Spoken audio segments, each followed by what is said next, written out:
வணக்கம். 7 மாத குழந்தைகளுக்கான அசைவ உணவுகளின் செய்முறை குறித்த ஸ்போக்கன் டுடோரியலுக்கு நல்வரவு. இந்த டுடோரியலில் நாம் கற்கப் போவது 7 மாத குழந்தைகளுக்கான சக்தி தேவைகள், சில அசைவ உணவுகளை தயாரித்தல். தொடங்குவோம். 7 மாத குழந்தைக்கு ஒரு நாளைக்கு 200 கலோரிகள் கூடுதல் உணவில் இருந்து தேவைப்படுகிறது. அரை கப் உணவை ஒரு நாளைக்கு 3 முறை கொடுக்க வேண்டும். அரை கப் என்பது 125 மில்லிலிட்டர்கள் அல்லது 8 மேசைக்கரண்டி உணவு. பிசைந்து கூழாக்கப்பட்ட உணவை மட்டுமே கொடுக்க வேண்டும். குழந்தையின் உணவின் நிலைத்தன்மை போதுமான அளவு கெட்டியாக இருக்க வேண்டும். குழந்தையின் உணவை தயாரிக்கும் போது எப்பொழுதும் உள்ளூர் மற்றும் பருவகால பொருட்களை பயன்படுத்தவும். உங்கள் குழந்தைக்கு உணவுகளின் கலவையை கொடுக்க உறுதிப்படுத்திக் கொள்ளுங்கள். மேலும் குழந்தைக்கு 1 வயது ஆகும் வரை எந்த உணவிலும் உப்பு சேர்க்காமல் பார்த்து கொள்ளவும். குழந்தைக்கு 2 வயது ஆகும் வரை சர்க்கரை மற்றும் வெல்லம் சேர்க்கக்கூடாது. அசைவ உணவுகளில் நல்ல கொழுப்பு, புரதம் மற்றும் பிற நுண்ணூட்டச் சத்துக்கள் நிறைந்துள்ளன. குழந்தைகளின் சரியான வளர்ச்சி மற்றும் அபிவிருத்திக்கு இந்த ஊட்டச்சத்துக்கள் அவசியம். கோழி, முட்டை, ஆட்டின் இறைச்சி போன்ற உணவுகளை கொடுக்கலாம். இப்பொழுது 7 மாத குழந்தைகளுக்கான சில அசைவ உணவுகளின் செய்முறையை பார்ப்போம். நம் முதல் உணவு கருவாட்டு மீன் தூள். இந்த பொடியை செய்ய உலர்ந்த வங்கவராசி மீன் தேவைப்படும். செய்முறை: 4 - 5 உலர்ந்த வங்கவராசி மீன்களை எடுத்துக்கொள்ளவும். கத்தி அல்லது கத்திரிக்கோலால் தலை, வால் மற்றும் துடுப்புகளை வெட்டி சுத்தம் செய்யவும். பின்னர் உலர்ந்த மீனை நடுத்தர அளவிலான துண்டுகளாக வெட்டவும். இந்த துண்டுகளை ஒரு கடாயில் 5 முதல் 10 நிமிடங்கள் குறைந்த தீயில் வறுக்கவும்.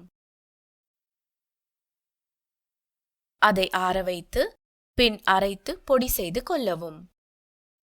கருவாட்டு மீன் பொடி தயார். இது குளிர்சாதன பெட்டியில் காற்று புகாத பாத்திரத்தில் சேமிக்கப்பட வேண்டும். இந்த பொடியை 1 முதல் 2 தேக்கரண்டி வரை குழந்தையின் உணவில் சேர்க்கலாம். இந்த பொடியை தயாரிக்க எந்த உள்ளூரில் கிடைக்கும் உலர்ந்த மீனையும் பயன்படுத்தலாம். இரண்டாவது உணவு முட்டை மற்றும் முளைக்கட்டிய பச்சை பயிறு கூழ் ஆகும். இந்த உணவுக்கு நமக்கு தேவையானவை: ஒரு வேக வைத்த முட்டை, 1 மேசைக்கரண்டி பச்சை பயிறு. செயல்முறை: பச்சை பயிரை கழுவி தண்ணீரில் 6 முதல் 8 மணி நேரம் ஊற வைக்கவும். தண்ணீரை வடிகட்டி பச்சை பயிரை குளிர்ந்த மற்றும் உலர்ந்த இடத்தில் வைக்கவும். முளை கட்டுவது வானிலையை பொறுத்தது என்பதை நினைவில் கொள்க. கோடையை விட குளிர்காலத்தில் முளை கட்டுவதற்கு அதிக நேரம் எடுக்கும். முளை கட்டியதும் அதை அரை கப் தண்ணீரில் 5 முதல் 10 நிமிடங்கள் கொதிக்க வைக்கவும்.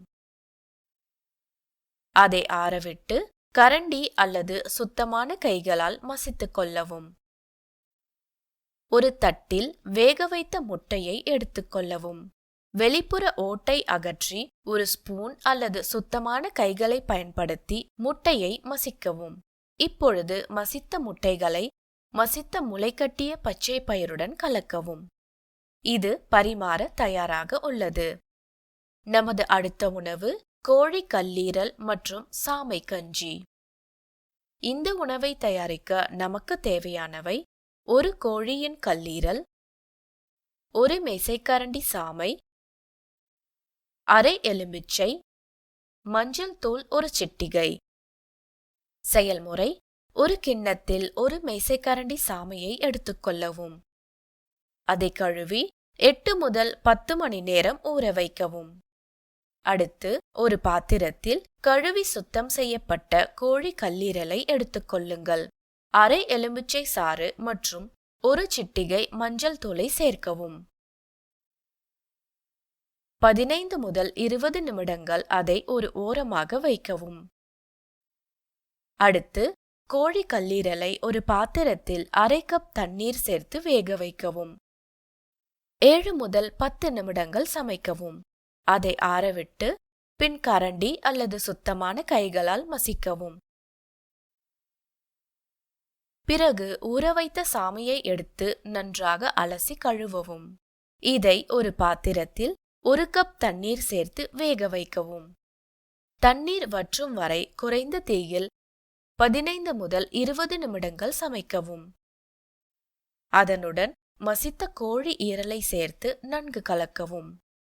கோழி கல்லீரல் மற்றும் சாமை கஞ்சி தயாராக உள்ளது. இதன் பிறகு எலும்பு சாறுக்கான செயல்முறையை பார்ப்போம். இந்த உணவை செய்ய நமக்கு தேவையானவை 20 கிராம் சுத்தம் செய்து மற்றும் கழுவப்பட்ட ஆட்டின் எலும்புகள், 2 நறுக்கிய தக்காளி, அரை தேக்கரண்டி சீரகத்தூள், அரை தேக்கரண்டி மஞ்சள் தூள்,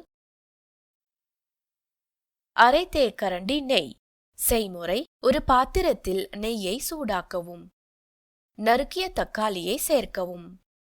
சீரகத்தூள் மற்றும் மஞ்சள் தூளை சேர்க்கவும். நன்கு கலந்து 2 - 3 நிமிடங்கள் குறைந்த தீயில் வதக்கவும். சுத்தம் செய்யப்பட்ட ஆட்டு எலும்புகள் மற்றும் 1 லிட்டர் தண்ணீரை சேர்க்கவும். குறைந்த தீயில் சுமார் 30 நிமிடங்கள் சமைக்கவும். அது ஆறிய பின் சாற்றை வடிகட்டவும். இது குழந்தையை மூச்சு திணற வைக்கும் எலும்புகளை பிரித்து கொடுக்கிறது. இந்த சாற்றை குழந்தையின் உணவில் தண்ணீருக்கு மாற்றாக பயன்படுத்தலாம். தேங்காய் பாலுக்கு மாற்றாகவும் இதை பயன்படுத்தலாம். இந்த அனைத்து உணவுகளிலும் புரதச்சத்து, ஒமேகா 3 கொழுப்பு அமிலங்கள் மற்றும் கோலின் நிறைந்திருக்கின்றன. இந்த உணவுகளில் பின்வரும் வைட்டமின்கள் நிறைந்திருக்கின்றன: வைட்டமின் டி, ஏ, B2, B9 மற்றும் B12, கால்சியம், மெக்னீசியம், பாஸ்பரஸ், இரும்புச்சத்து, துத்தநாகம் மற்றும் செலீனியம் ஆகியவையும் உள்ளன. நல்ல ஆரோக்கியத்திற்கு குழந்தையின் உணவில் இந்த உணவுகளை சேர்க்கவும். இத்துடன் நாம் இந்த டுட்டோரியலின் முடிவுக்கு வந்துவிட்டோம். இந்த டுட்டோரியலை தமிழாக்கம் செய்தது ஜெயஸ்ரீ, குரல் கொடுத்தது ஆர்த்தி. கலந்து கொண்டமைக்கு நன்றி.